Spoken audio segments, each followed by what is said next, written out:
मला फक्त एकच कळलं नाही, माझ्यामुळे त्यांचं मंत्रिपद थांबलं. त्यागमुद्री आहे, त्यागमूर्ती.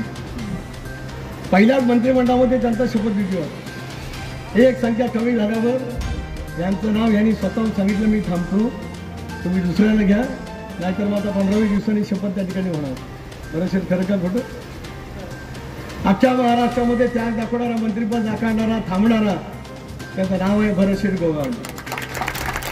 पण मला माहिती आहे, मी महाराष्ट्र प्रदेश राष्ट्रवादी काँग्रेस पक्षाचा अध्यक्ष आहे.